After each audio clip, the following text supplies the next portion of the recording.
tala tokitisi batolo na biso na se mpona kolela epai na yo nzambe po ete bomoi opesa biso nkolo moko te amata likolo azwa yango epai na yo tozwa yango na bolingo na yo mpe na bolamu na yo tika tomibwaka na se mpe tolela epai na yo. Alléluia.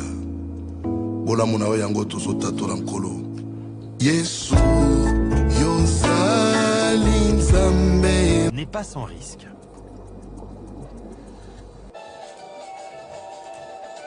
Gloire au Seigneur Jésus-Christ, peuple dédié.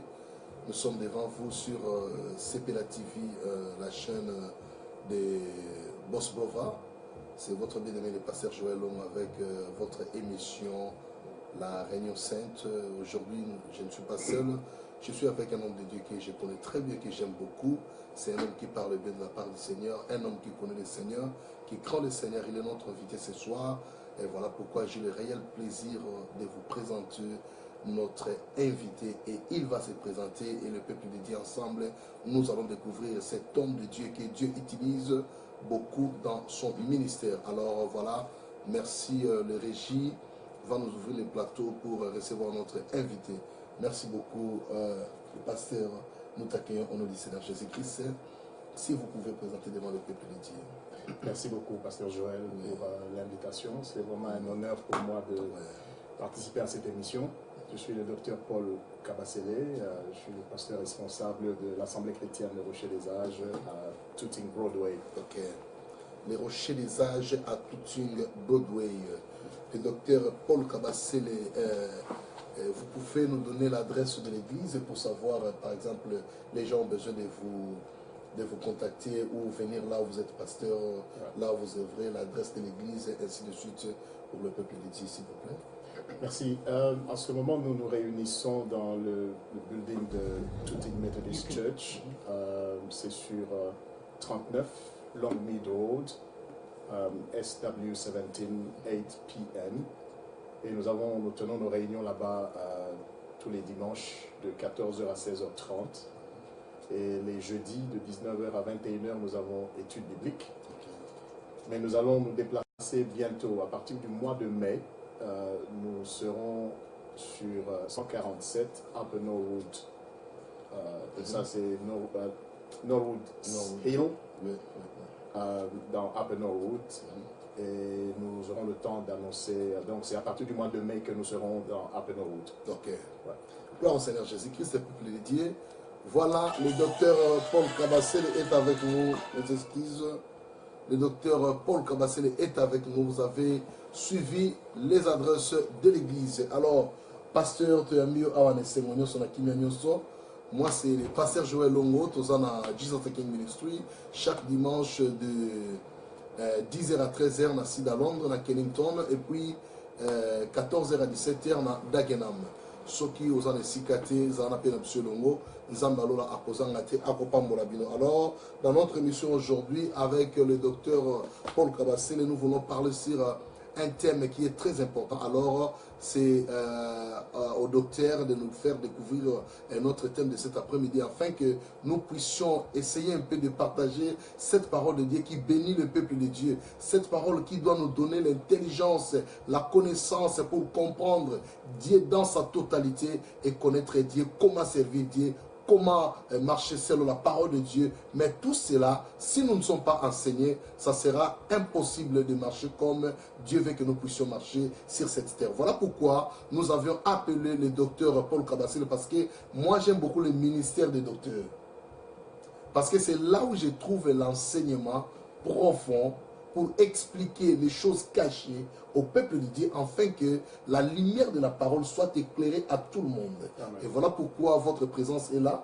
Et le docteur, nous voulons que vous puissiez nous parler et quelle est la pensée que Dieu a mis en vous pour essayer un peu d'expliquer au peuple de Dieu ce soir. Merci beaucoup, pasteur Joël. Merci. Je crois que lorsque j'ai reçu l'invitation, je me demandais de quoi je vais parler. Et j'ai tout de suite eu à cœur de pouvoir partager cette parole simple, mais négligée par plusieurs, dans 2 Timothée 3, 16. Tout le monde connaît ce verset, tout le monde le récite, mais nous allons essayer de le décortiquer pour comprendre ce qu'est la pensée de Dieu et pourquoi cette parole nous est adressée. Voilà. Tout le monde sait et peut réciter par cœur 2 Timothée 3,16. Toute écriture est inspirée de Dieu et utile pour enseigner, pour corriger, pour reprendre l'homme de Dieu, afin que tout homme soit accompli pour toute œuvre utile. On a différentes versions qu'on peut lire et je voudrais qu'ensemble nous puissions décortiquer cette parole. Parce que tout ce que Dieu fait, il le fait pour un but. Et lorsqu'il nous donne sa parole, il nous la donne pour un but. Lorsqu'il a créé l'homme, il l'a créé pour un but. Et lorsque Dieu se révèle à nous et qu'il nous sauve du péché, il nous sauve pour un but. Et là, nous allons essayer de comprendre pourquoi est-ce que Dieu nous donne sa parole. Et chaque fois que nous écoutons la parole de Dieu, chaque fois que nous méditons la parole de Dieu, que nous partageons la parole de Dieu, nous devons nous attendre à ce que cette parole puisse réaliser et puisse œuvrer dans le but pour lequel Dieu nous l'envoie. Alors, moi j'ai la Bible en anglais, dans la version amplifiée, que j'aime beaucoup. Et vous pourrez lire en français. Et je veux exhorter tous nos bien-aimés qui nous suivent en ce moment de prendre leur Bible pour qu'ensemble, nous puissions développer ce verset. Merci beaucoup. Nous allons lire le livre de 2 Timothée chapitre 3, verset 16. La Bible nous dit ceci: toute écriture est inspirée de Dieu, est utile pour enseigner, pour convaincre, pour corriger, pour instruire dans la justice. 17. Afin que l'homme de Dieu soit accompli et propre à toute bonne œuvre. Amen. Alors je vais lire la version anglaise amplifiée qui dit: Every scripture is God-breathed, or given by his inspiration, and profitable for instruction, for reproof, and conviction of sin, for correction of error, and discipline in obedience, and for training in righteousness, in holy living, in conformity to God's will, in thought, purpose, and action, so that the man of God may be complete and proficient, well fitted, and thoroughly equipped for every good work. Maintenant, je voudrais que nous comprenions dans quel contexte est-ce que cette parole a été donnée. Quand vous remontez au début du chapitre, on nous parle de dans les derniers jours. Voici, les hommes seront ceci, les hommes seront cela, les hommes seront ceci. Qu'il y aura la corruption et que les gens se détourneront du mal et le mal va aller en grandissant. Et pour résoudre ou pour répondre à cette problématique, Dieu donne sa parole. Pourquoi il donne sa parole? La réponse de pourquoi il donne sa parole, c'est le dernier verset, pour équiper l'homme de Dieu, pour que celui-ci soit capable de faire face à cette situation de crise. Comment alors cette parole va équiper l'homme de Dieu pour qu'il soit capable de faire face à cette situation de crise? Cette parole nous amène la correction. Donc, lorsqu'on reçoit la parole de Dieu, il faut que l'on soit prêt, disposé à être corrigé. On doit avoir un esprit disposé pour que la parole de Dieu corrige nos erreurs. Nous pouvons souvent être dans une attitude où nous croyons être dans le vrai. Notre conscience, nos habitudes, nos traditions peuvent nous dire que ce que nous faisons est bon. Mais lorsque la parole de Dieu vient et qu'elle entre en contradiction avec ce que nous faisons, avec notre façon de penser, notre façon d'agir, c'est qu'alors cette parole vient pour nous corriger. Nous devons donc accepter d'être corrigés. Mais une chose, docteur, je vois aujourd'hui dans beaucoup des églises, vous voyez quelqu'un, on lui corrige. Par exemple, il a fait quelque chose qui était mal, et le pasteur lui dit que non, ce que tu as fait, c'est pas bon. Mais il s'est fâché, il dit non, voilà, moi j'ai la connaissance de la parole, vous ne pouvez pas me corriger de la sorte, tout ce que j'ai fait, je sais que c'est bon. Mais quand la parole dit qu'elle est venue pour corriger, maintenant, qu'arrivera-t-il à de tels gens qui n'aiment pas être corrigés dans les églises? Quel sera leur sort? Il y a un point important sur lequel il faut qu'on se mette d'accord avec tous ceux qui nous écoutent maintenant, c'est que la Bible dit, et le Seigneur Jésus lui-même a dit, mes brebis entendront ma voix et elles me suivront. Une brebis du Seigneur ne peut pas résister à la voix du Seigneur. Une brebis du Seigneur, elle reconnaît facilement la voix du berger. Et si le berger dit, tu es dans une mauvaise direction, il faut que tu changes, la brebis va se soumettre à la voix du berger. Par rapport aux hommes. Et ça demande donc de l'humilité pour pouvoir accepter. Il n'y a aucun homme qui est parfait. Ça, il faut qu'on se le dise. Le pasteur peut être corrigé. Les fidèles peuvent être corrigés. Et tous, en tant qu'enfants de Dieu, nous devons avoir un esprit préparé à recevoir la correction lorsque la Bible nous dit que les choses doivent se faire de cette manière. Ça, c'est déjà, ce sont des bonnes qualités d'un enfant de Dieu. Absolument. Ça, ce sont les attributs d'un enfant de Dieu. Il est corrigeable. Je peux utiliser le terme. Il est corrigeable. Il est corrigeable. Voilà. Celui qui n'est pas corrigeable, on va douter de son identité ou du fait qu'il soit enfant de Dieu. Maintenant, il y a les verbes d'action qu'on retrouve là-dedans. J'ai commencé par corriger. Il y a enseigner. Voilà. Toute écriture est utile pour enseigner. Maintenant, on va revenir sur c'est quoi l'enseignement. Nous avons parlé de la correction. La correction, c'est le fait d'être repris pour être aligné sur le vrai. C'est ça la correction. On ne peut pas corriger quelque chose qui est vrai. Ce qui est vrai reste vrai. Et la parole de Dieu est vraie. Elle vient pour nous corriger et nous aligner sur ce que la pensée de Dieu. Maintenant, l'enseignement. L'enseignement, c'est le fait d'acquérir une connaissance. Lorsqu'on n'apprend rien, c'est qu'on n'est pas enseigné. Ceux qui sont enseignés, ils apprennent quelque chose. Et la parole de Dieu vient pour nous enseigner. Elle vient nous enseigner quoi? Elle vient nous enseigner sur la nature de Dieu lui-même. Elle vient nous enseigner sur la création. Elle vient nous enseigner sur l'homme lui-même. Parce que personne ne connaît l'homme si ce n'est Dieu qui l'a créé. On peut dire, personne ne peut connaître un engin ou un moteur s'il n'a pas été enseigné. Ou seul le concepteur peut vous dire tous les secrets de la machine qu'il a créée. Dieu qui est le créateur de l'univers, Dieu qui est le créateur de l'homme, il connaît l'homme mieux que l'homme lui-même. Donc, la parole de Dieu vient pour nous enseigner. Elle vient nous révéler ce qu'est Dieu. Elle vient nous révéler ce qu'est la pensée de Dieu, ce qu'est la nature, l'univers. Elle vient nous enseigner sur l'homme lui-même. Donc, on doit, chaque jour que l'on grandit et qu'on évolue dans la connaissance, dans la marche avec Dieu, et qu'on s'expose à la parole de Dieu, on doit accéder à un degré beaucoup plus grand de connaissance. Voilà. J'ai dit, plus on marche avec Dieu, plus on connaît Dieu. Docteur, je suis vraiment touché parce que vous êtes tellement profond. Et je voudrais que nous puissions essayer un peu d'allégir les tâches des enfants de Dieu pour qu'ils puissent bien comprendre ce que nous voulons parler.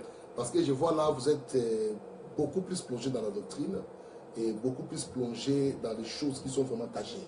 Alors, nous voulons que le peuple de Dieu sache aujourd'hui l'importance de l'enseignement de la parole de Dieu.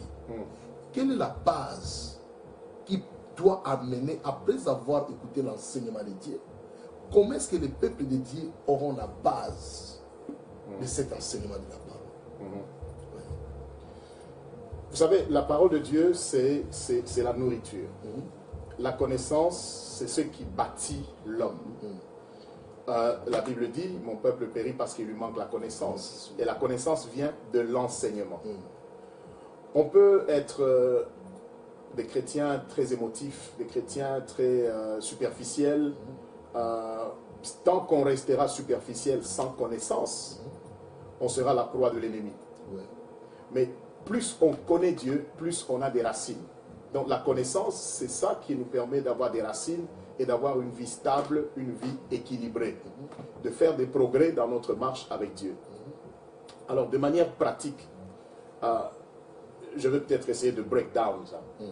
Quand je dis la parole de Dieu vient pour nous donner la connaissance, ou nous enseigner et nous permettre de connaître Dieu. Je vais nous ramener, Pasteur Joël, je sais que tu aimes aussi les prophéties, tu aimes les livres prophétiques. Nous avons partagé à l'église dernièrement, dans le livre, l'histoire dans le prophète Ézéchiel, lorsque il va dans le temple, on l'amène dehors, la porte de l'Est, et l'eau coule 1000 coudées, 2000 coudées, 3000 coudées. Et la Bible nous dit qu'à 3000 coudées, à 1000 coudées, je pouvais avancer. 2000 coudées, je pouvais encore avancer. Lorsque ça a dépassé 3000 coudées, c'était un torrent et je ne pouvais plus marcher. Ça veut dire quoi? Ça veut dire lorsqu'on évolue dans la révélation, lorsqu'on a une petite révélation de Dieu, c'est-à-dire Dieu, c'est le Créateur. Ouais, tout le monde sait que c'est le Créateur. Ça, c'est le premier degré de révélation. On peut avoir cette révélation de Dieu comme Créateur et continuer à conduire sa vie comme on veut. C'est-à-dire, j'ai la révélation de 1000 coudées, donc je sais que Dieu a créé, mais je peux faire ce que je veux. Mais j'ai cette connaissance-là de 1000 coudées. Plus on évolue, lorsqu'on arrive vraiment à la révélation, à la connaissance de Dieu, dans sa hauteur, sa profondeur, sa largeur, on ne se conduit plus soi-même. Dans cette révélation, dans cette dimension de la connaissance de Dieu, on arrive au point de comprendre que Dieu n'est pas simplement celui qui a créé l'univers, mais il est aussi celui qui conduit ma vie. Il est celui qui me prend en charge. Il est celui qui décide de ma destinée. Il est celui qui a ma destinée entre ses mains.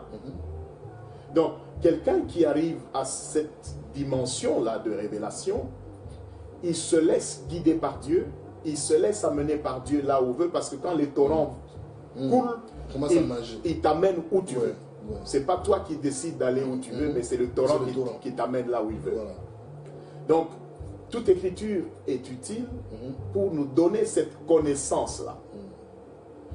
Aujourd'hui, beaucoup d'enfants de Dieu passent du temps à chercher à connaître le diable, les démons, etc. Mais ils ont une petite connaissance de Dieu. Et le fait d'avoir une petite connaissance de Dieu, une petite révélation de Dieu, ça fait que leur Dieu est petit, mais leur diable est grand. Tu comprends? Ça, c'est l'inverse. Ça devrait être l'inverse. Leur Dieu est petit, mais leur Dieu est petit, mais le diable est grand. Infiniment grand. Parce qu'il est omniprésent. On lui donne les attributs de Dieu. Celui qui a la connaissance de Dieu et qui accède à cette révélation, il comprend que c'est Dieu qui est omniprésent. Le diable n'est pas omniprésent. Il sait que c'est Dieu qui est omnipotent. Le diable n'est pas omnipotent. Mais sur le plan des enseignements aujourd'hui, dans les églises de Dieu aujourd'hui, ce qui est fréquent, je vois beaucoup plus la prédication au lieu de l'enseignement. Maintenant, entre la prédication et l'enseignement, il y a une différence qui est cachée, ou bien c'est la prédication qui doit être à la mode tous les jours, ou bien c'est l'enseignement, parce que c'est la base. Ouais, d'après vous, docteur. Ouais, la nuance que je pourrais faire entre une prédication et un enseignement, c'est que une prédication, c'est une proclamation, une déclaration d'un thème particulier à un moment particulier, sans suivi. Alors qu'un enseignement se développe. C'est un thème, on bâtit une pierre sur une autre pierre, etc. Et ça monte. Alors qu'un enseignement, c'est paf, un thème, un sujet particulier qu'on développe, et puis ça s'arrête là. Alors, le fait que les gens ne sont pas exposés aux enseignements sur les principes fondamentaux de la vie chrétienne, fait que ces gens sont exposés aux prédications, c'est bien, ça soutient leur foi, mais c'est juste comme des béquilles qu'on leur donne. C'est comme des béquilles qu'on leur donne. C'est juste pour les soutenir pour un moment. Ouais. Mais dans le fond, ils n'ont pas une foi stable, une foi solide, parce que au lieu de bâtir des murailles de leur foi, on leur donne juste des flashs, comme des calmants, juste pour un petit moment, et puis après, ils retombent, et puis ils ont besoin de former leur homme intérieur. Donc les gens ont besoin d'être enseignés. Prêcher, c'est bon, mais enseigner, je crois qu'il y a une crise aujourd'hui. Il y a une carence aujourd'hui en enseignement. Et là, les gens devraient justement comprendre que toute écriture est utile pour enseigner. Maintenant, il y a un problème aussi. L'enseignement est rare parce qu'il n'y a pas d'enseignant. On peut voir aujourd'hui quelqu'un qui s'élève, un homme de Dieu, je ne cite pas soit pasteur, prophète et ainsi de suite, mais un homme de Dieu qui s'élève pour enseigner. Il n'arrive pas à enseigner, mais vous comprenez que cet enseignement n'est pas l'enseignement, c'est la prédication. Maintenant, au lieu d'appeler soit quelqu'un qui est capable d'enseigner, comme vous, le docteur Paul Kabassine, vous êtes là, pour vous appeler que non, venez dans notre église, venez nous enseigner, parce que nous avons besoin, par exemple, de connaître le mystère de Dieu. Venez nous enseigner sur le mystère de Dieu, parce que votre ministère, c'est basé à l'enseignement. Alors, au lieu de faire ça, mais les gens ne le font pas. Les serviteurs ne le font pas. Qu'est-ce que nous pouvons dire? Ou soit conseiller aussi d'autres hommes de Dieu qui ont des difficultés d'enseigner, mais ils sont propres à la prédication. Quand ils prêchent, vous sentez qu'il y a la prédication. Mais pour l'enseignement, il y a un peu de difficulté. Maintenant, quel conseil nous pouvons porter aux serviteurs pour essayer un peu d'inviter les enseignants dans leurs églises pour faire asseoir les enfants de Dieu dans les enseignements?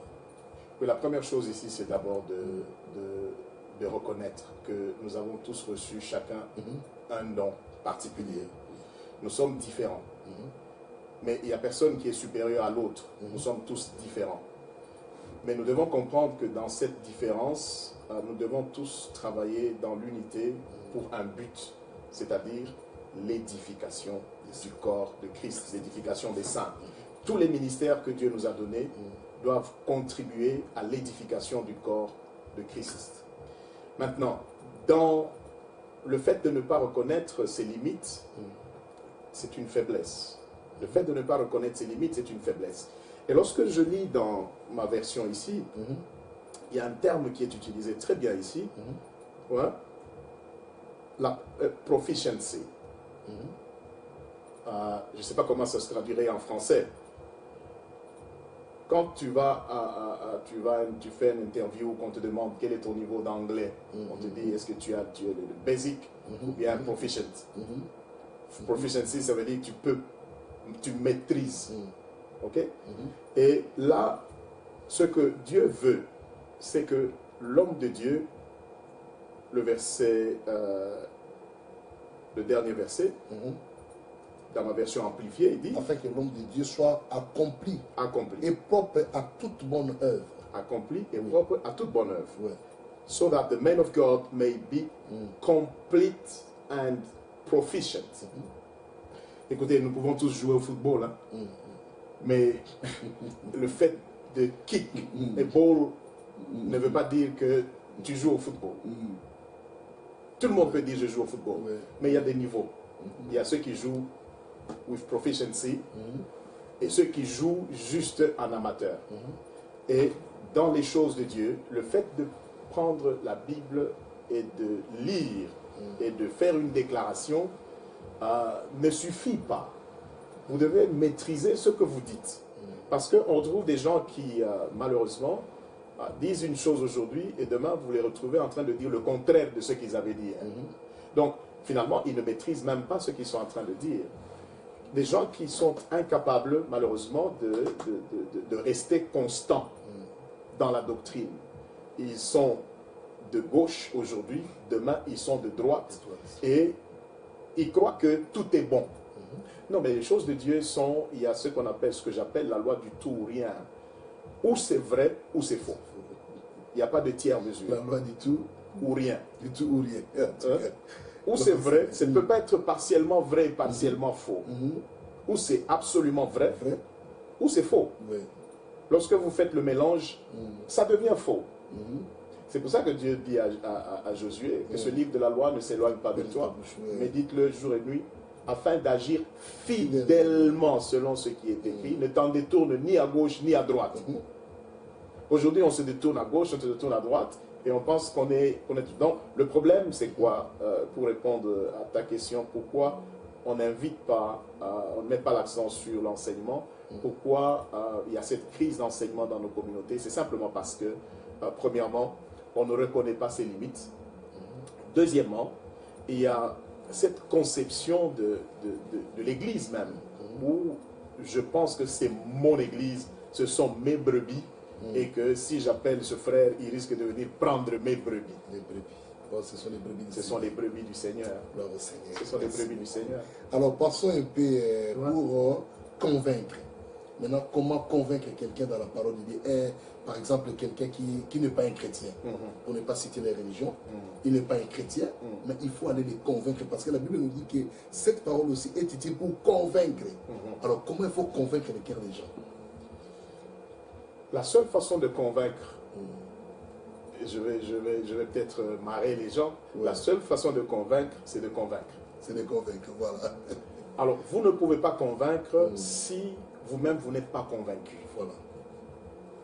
La seule façon pour vous de convaincre quelqu'un, c'est d'être d'abord vous-même être convaincu. Alors, j'aime mon mentor, le docteur Sonny Mukwege, qui dit souvent, et je reprends toujours cette citation de sa part, je dis, si les chrétiens ne sont pas convaincus de leur salut, alors ils ne seront pas convaincus de la perdition des perdus. Alors, si vous n'êtes pas convaincu que les perdus sont perdus, alors votre prédication ne sera pas convaincante. Vous serez le genre de serviteur qui dit, vous pouvez simplement prier, et puis bon, c'est l'essentiel. C'est l'essentiel. Non, le problème, c'est pas de prier, le problème, c'est d'être sauvé. D'être sauvé, oui. Et il faut montrer le chemin du salut. Il n'y en a pas deux. Le seul chemin du salut, c'est Christ et Jésus. Et il faut le dire avec boldness, être convaincu soi-même qu'on est dans le vrai. Je posais un jour une question à l'église. Je dis, imaginez qu'on est là en pleine réunion et qu'un ange apparaît. Un ange descend du ciel. Ce n'est pas une vision réelle. Un ange apparaît. Et l'ange vous dit, et il nous dit tous, que vous êtes dans l'erreur. Vous tous qui suivez Jésus-Christ, vous êtes dans l'erreur. Quelle sera votre réaction? Voilà. Alors, vous avez des gens qui commencent à tâtonner pour répondre, pour dire, bon, voici, je vais demander l'ange d'où il vient, et je vais regretter, et je vais, etc. Mais ceux qui ont la conviction, ils disent, c'est impossible. Cet ange-là, je le réprime. Je le chasse au nom de Jésus. Au nom de Jésus. Même Paul avait dit ça. Tout à fait. Ouais.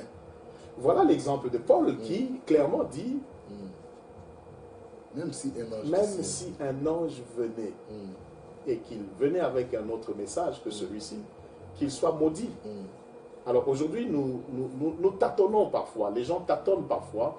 Ils ne savent pas annoncer le message du salut avec conviction.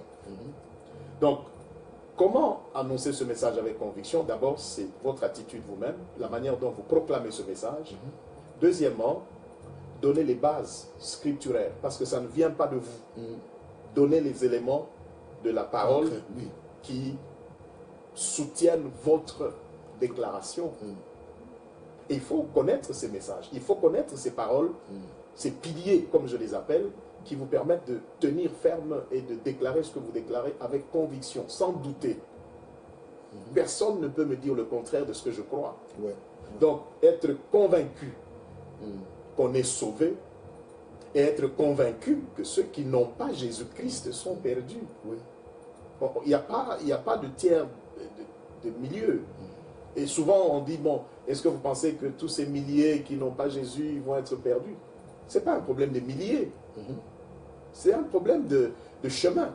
Accepter Jésus. Accepter Jésus comme Seigneur et Sauveur. That's it. En dehors de Jésus, il n'y a pas la vie. En dehors de Jésus-Christ. Même s'il y a des milliers, des millions. Sans Jésus-Christ, il n'y a pas la vie. La Bible le dit clairement, celui qui a le Fils a la vie. Celui qui n'a pas le Fils n'a pas la vie. Donc, docteur, nous sommes allés nous allons petit à petit à la fin de notre mission. Nous voulons terminer rapidement ces versets. Et enfin, on nous dit corriger et pour instruire dans la justice. Qu'est-ce que nous pouvons dire par là? Nous avons parlé de corriger déjà. Ouais. Nous avions commencé par corriger. Tout enfant de Dieu doit être disposé à la correction. Nous avons parlé de l'enseignement. Ouais. L'enseignement nous donne une nouvelle connaissance. Lorsque vous écoutez quelque chose, mais que ça n'ajoute rien à votre connaissance, vous n'avez pas été enseigné. Yes. Ouais. Mais lorsque chaque jour vous découvrez quelque chose de nouveau, c'est ça qu'on appelle enseignement. Ouais. Donc, nous avons tous commencé par 1 plus 1. Aujourd'hui, je peux m'asseoir là, quelqu'un passe devant, il écrit 1 plus 1 égale 2. Il ne m'a pas enseigné parce que je connaissais déjà ça. Mais s'il m'amène dans des équations compliquées qui ajoutent un plus à ce que j'avais avant, à ce moment-là, je dis, oui, j'ai été enseigné. Ouais. Maintenant, instruire. L'instruction, c'est quoi? L'instruction, c'est, je pourrais illustrer cela en disant, c'est le mode d'emploi. Quand vous achetez un nouvel appareil, vous avez un manuel d'instruction. Il vous dit comment vous allez démarrer l'appareil, comment vous allez manipuler l'appareil, comment, etc., etc. Et l'instruction, c'est ce qui vient nous montrer, nous dire comment mener notre vie chrétienne, justement. C'est l'instruction qui nous dit comment un mari doit vivre avec sa femme. C'est l'instruction qui nous apprend comment un père doit gérer ses enfants. C'est l'instruction qui nous dit comment un pasteur doit gérer l'église. Ça, c'est l'instruction. Un peu comme on dit le manuel. Et il y a des directives là-dedans. Pourquoi c'est important de comprendre et de se laisser instruire? On peut avoir la connaissance, mais on n'a pas le mode opératoire. Je sais que quand j'entre, je démarre, ça tourne. Mais si je n'ai pas le mode opératoire, je ne sais pas que quand ce feu s'allume rouge sur le tableau, voici ce que je dois faire, eh bien je vais bousiller ma voiture. Mais lorsque j'ai l'instruction, je sais que je sais démarrer. Mais lorsque un signal apparaît sur mon tableau de bord, conformément à l'instruction que j'ai reçue du manuel, je sais comment il faut agir, comment il faut réagir. Donc, dans la vie chrétienne, en tant qu'enfant de Dieu, nous devons aussi savoir que nous avons besoin d'instruction. Nous avons besoin d'instruction. Comment faire? Et par rapport à l'instruction, Paul dit, nous connaissons en partie, nous prophétisons en partie. Il ne faut jamais avoir honte de se référer parfois à des collègues pour dire, mon frère, j'ai un problème. Toi, tu as vécu ça. Comment tu as débloqué cette situation? Comment est-ce que tu as fait pour résoudre ce problème? C'est là qu'intervient l'instruction. Donc, toute écriture est utile pour instruire. Et enfin, donc, afin que l'homme de Dieu soit complètement accompli oui, et propre à toute bonne œuvre. Et là, on rentre dans le dessein justement de la création, le dessein, pourquoi Dieu nous a appelés. C'est pour que nous soyons utiles à quelque chose. Éphésiens 2:10 nous dit, nous sommes de nouvelles créations en Jésus-Christ, créées pour des bonnes œuvres afin que nous puissions les accomplir. Nous ne savons pas pourquoi. Beaucoup de gens ne savent pas pourquoi ils ont été créés. Et là, je dis, ce qui est important pour les chrétiens, c'est d'être et non pas d'avoir. Je le disais souvent l'autre fois à l'église, je dis, ce qui est important pour Dieu, c'est le verbe être, pas le verbe avoir. Aujourd'hui, beaucoup de gens se battent pour avoir, mais ils ne se demandent pas qu'est-ce qu'ils sont. Tu peux avoir, mais si tu n'es pas ce que tu dois être, alors tu es en difficulté. Vraiment, ça c'est la parole de l'homme de Dieu, le docteur Kabasele. Nous sommes arrivés à la fin. Ok, nous allons prendre un petit break et nous allons revenir tout de suite après cet élément. Merci beaucoup. Nami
ndenge ebandeli mpe suka ya fi ya moto na se na moto.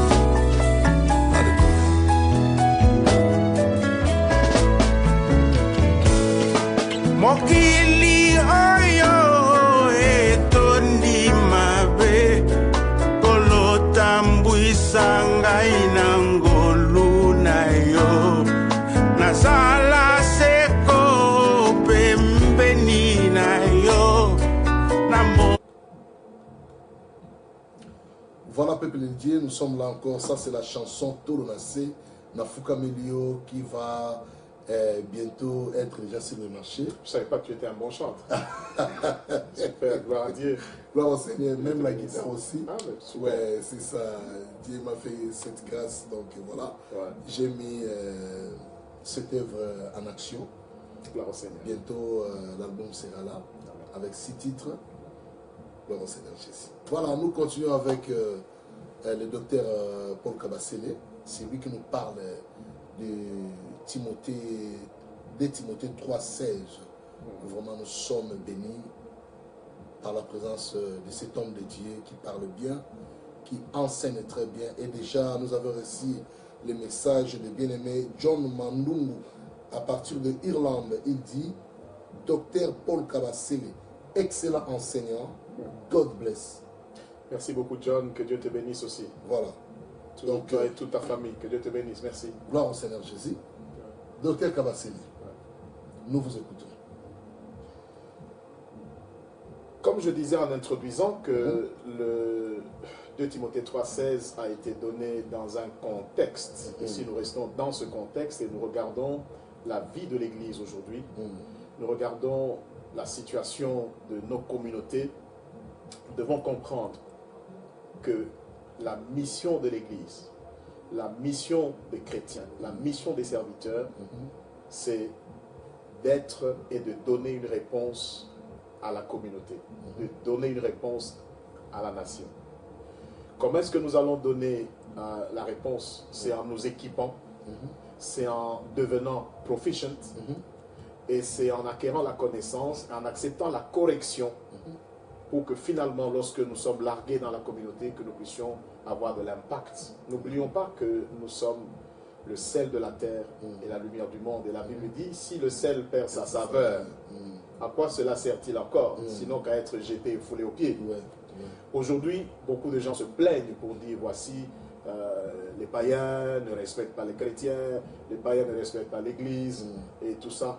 Mais si nous ne rentrons pas dans ce mindset, nous n'ajustons pas et nous n'acceptons pas la correction pour que finalement nous puissions jouer le rôle que Dieu attend de nous que nous puissions jouer, c'est-à-dire créer pour des bonnes œuvres afin que nous puissions les pratiquer, eh bien, nous serons toujours des bons à rien. Prier, c'est bien, mais les œuvres, ce sont des œuvres qui vont créer l'impact. Nous devons prier et agir. L'interpellation que je vais lancer aujourd'hui, c'est par rapport à ce message justement, c'est qu'il faut que nous soyons corrigés. La correction que l'on doit apporter aujourd'hui, entre autres, c'est quoi? Dieu ne nous demande pas simplement de prier, mais il nous demande aussi d'agir. Et c'est en agissant et en priant que l'on va créer l'impact. L'histoire de la vie chrétienne, l'histoire de la Bible nous montre que chaque fois que les hommes ont prié et ont agi, Dieu s'est glorifié. Aujourd'hui, l'Église se renferme plus et prie encore plus, mais n'agit pas. Agir, pas dans le sens de dire, bon, voici des actions de violence ou de ceci, des déclarations, non. Des actions, des bonnes œuvres pour lesquelles nous avons été créés. C'est-à-dire, si aujourd'hui, moi je soutiens toujours le fait que si aujourd'hui les chrétiens sont équipés, si aujourd'hui les chrétiens sont corrigés, si les chrétiens aujourd'hui ont l'instruction et ils savent comment ils doivent vivre leur vie chrétienne et que nous les larguons dans la communauté, dans les postes de responsabilité, dans les partis politiques, pourquoi pas, eh bien, ils vont créer l'impact parce qu'ils vont retrouver leur nature de sel et de lumière. Partout où ils se trouvent, ils agiront selon la pensée de Dieu, selon l'idéal de Dieu, et la différence se fera voir. Gloire au Seigneur Jésus. Nous sommes là toujours sur Boss Bova TV, CPLA TV. Dieu est avec nous. C'est votre émission, La Réunion Sainte. Nous avons reçu aujourd'hui le docteur Paul Kabassele. Il est en train de nous parler sur le livre de 2 Timothée, chapitre 3, verset 16. Soyez toujours connectés avec nous et restez toujours bénis dans votre émission. Nous sommes là pour la gloire de Dieu et rien que pour la gloire de Dieu. Docteur Kabassele. Oui, mon frère. En tant que docteur, qu'en pensez-vous d'autres ministères? Le Seigneur lui-même qui a donné le ministère, le Seigneur lui-même qui appelle au ministère. Je vais d'abord faire une mise au point ici pour dire si je suis docteur, c'est pas parce que je m'identifie moi-même comme docteur de la parole, parce que d'abord je suis docteur en médecine. Voilà. Ok. Je dis souvent à ceux qui m'écoutent, quand ils me demandent quel est mon ministère, je leur dis, c'est à vous de dire quel est mon ministère. Ok. Oui. Le ministère doit parler lui-même. Donc, que ceux qui voient ton ministère, qu'ils identifient ton ministère. Qu'est-ce que je dirais par rapport à tous les autres ministères? Les pasteurs sont importants, les docteurs sont importants, les prophètes sont importants, les évangélistes sont importants. Donc, tous les ministères sont utiles. Mais nous devons travailler dans l'interconnexion, dans la complémentarité. Et là, je veux peut-être lancer une idée que le Seigneur nous a mise à cœur avec notre ami l'apôtre Josué Mbakata qui est à Paris, pour lancer ce que nous appelons le réseau global des ministères. Le réseau global des ministères, qu'est-ce que nous voulons réaliser par là? Nous voulons que dans le réseau global des ministères, nous puissions fellowship, échanger, vivre la fraternité, nous exhorter mutuellement, parce que nous n'avons pas souvent le temps de nous exhorter en tant que serviteurs. Nous partageons la parole de Dieu avec les brebis sur lesquelles le Seigneur nous a établis, mais nous-mêmes, qui nous exhorte? Qui nous conseille? Voilà. Nous avons besoin de vivre cette fraternité en tant que serviteurs de Dieu, pour que nous ayons le temps d'échanger nos expériences, le temps de partager nos difficultés, le temps de nous soutenir. Parfois, on peut être dans le ministère, faire face à certaines situations où on pense qu'on est seul à vivre cette situation. Mais lorsque vous partagez les expériences, vous vous rendez compte que votre frère à gauche, il a vécu la même situation. C'est important de lui demander comment est-ce que tu t'en es sorti. Et partager ces expériences, je crois que ça nous rendra beaucoup plus efficaces. Et par la grâce de Dieu, nous sommes en train de vouloir lancer ce réseau global de ministères où lorsque nous réunissons en tant que frères. Pas avec des galons, mais nous réunissons comme frères et sœurs, tous ceux qui sont dans le ministère, pour partager, pour fellowship, pour nous soutenir et nous exhorter mutuellement, partager la parole, partager le repas, de telle manière que nous puissions ensemble nous fortifier les uns les autres. C'est très important parce que nous faisons des campagnes d'évangélisation, on appelle les fidèles arrivent, et nous faisons des croisades, nous faisons tout ce que nous pouvons faire.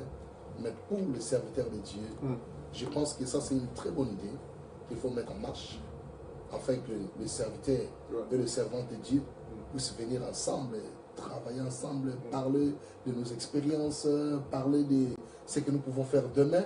Ça c'est vraiment très important. Moi j'apprécie et je dirais que vous pouvez le faire rapidement. On a besoin de ça. Merci, très rapidement, et je pense que je vais en profiter peut-être pour, avec l'aide de nos amis boss, on va lancer l'information pour que nous puissions nous retrouver de manière peut-être informelle d'abord, et puis pourquoi pas nous préparer pour avoir un premier dîner entre nous, pasteurs, pour que nous puissions... Nous avons beaucoup de problèmes. Parce que ce qu'il faut savoir, c'est que le ministère peut bénir, le ministère peut tuer aussi. La charge est tellement lourde que nous donnons plus, mais nous recevons moins. Nous sommes toujours en train de donner, mais nous ne recevons pas.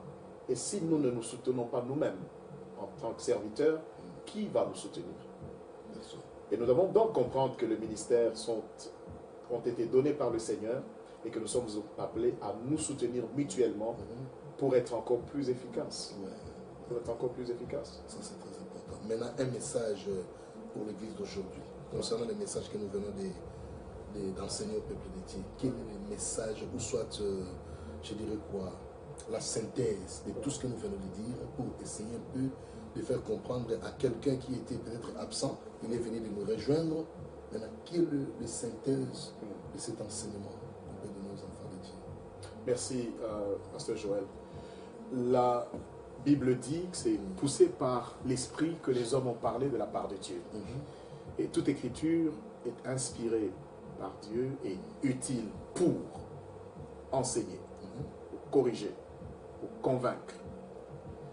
Et pourquoi est-ce qu'on a besoin d'être enseigné? Pourquoi est-ce qu'on a besoin d'être corrigé? Pourquoi est-ce qu'on a besoin de la conviction?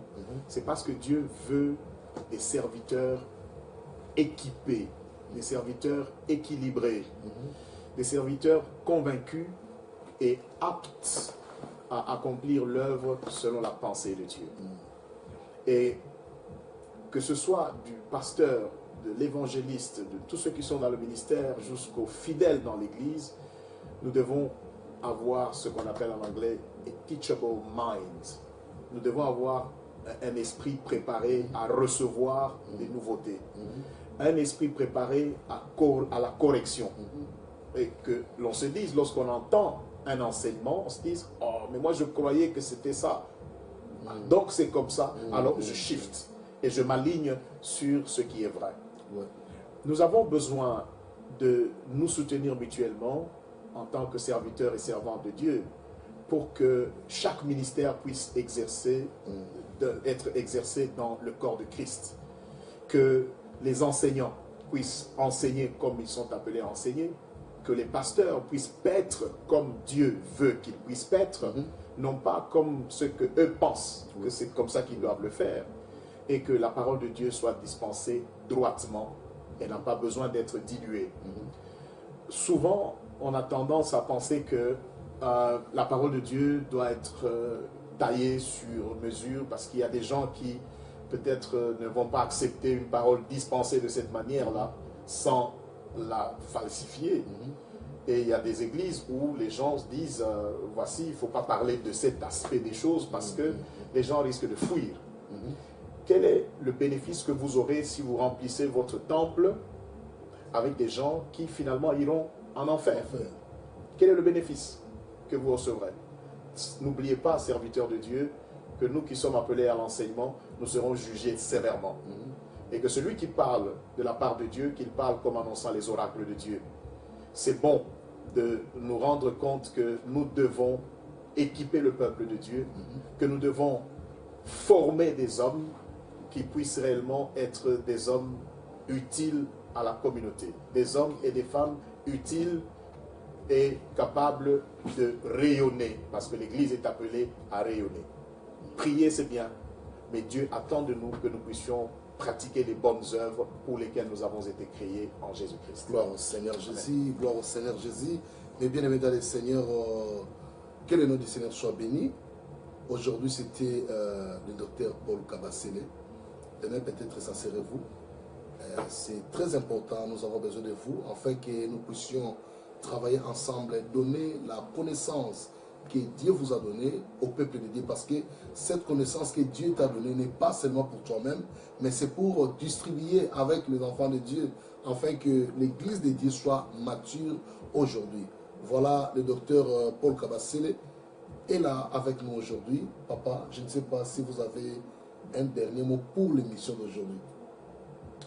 Un dernier mot pour l'émission d'aujourd'hui, je dirais Jésus-Christ est le chemin, la vérité et la vie. Amen. Il n'y a pas de salut en un autre nom que dans le nom de Jésus-Christ. Amen. Si vous n'avez jamais fait une expérience personnelle avec Jésus-Christ, je vous prierai d'ouvrir votre cœur, de l'accepter comme votre Seigneur et Sauveur personnel, parce qu'il est le seul chemin qui mène au Père. Voilà. Il est venu chercher tout ce qui était perdu. Et nous avons une responsabilité, c'est d'élever le nom de Jésus-Christ, et non pas le nom d'un homme. Élever le nom de Jésus-Christ et le présenter à tous ceux qui nous écoutent ce soir. Je prie que cette parole puisse porter de fruits dans vos cœurs et que vous ne puissiez pas endurcir votre cœur, mais que là où il faut que vous soyez corrigés, acceptez d'être corrigés si vous étiez dans l'erreur, Et là où vous aviez une impression que vous connaissiez, mais que vous puissiez évoluer dans la connaissance de Dieu. Et surtout, sachez que Dieu attend de vous que vous puissiez avoir de l'impact là où vous êtes par les bonnes œuvres pour lesquelles vous avez été créés. Que Dieu vous bénisse et certainement à une prochaine occasion. Merci beaucoup. Que Dieu vous bénisse certainement à une prochaine occasion. C'était votre bien-aimé, le pasteur Joël Longo, Jesus the King Ministry. Nous sommes ici pour la gloire de Dieu chaque samedi de 18h à 19h. Suivez-nous sur 121 CPL TV Box. Nous sommes là et sur le website de Boss Brova, vous allez encore nous suivre. Et pour nous-mêmes, JKM, nous sommes encore là sur CPL TV Box Channel 114. C'est là où nous travaillons, JKM Change TV. Nous avons aussi la radio sur 134, si je marche bien. 134, la radio est là. Vous pouvez aussi nous suivre par là. Et si vous voulez aussi la prière, nous avons la prière des conférences tous les jours, 6h à 7h et 22h à 23h. Et très bientôt, ça sera de 21h à 22h. On va changer l'heure du soir pour la gloire du Seigneur. Que le Seigneur vous bénisse.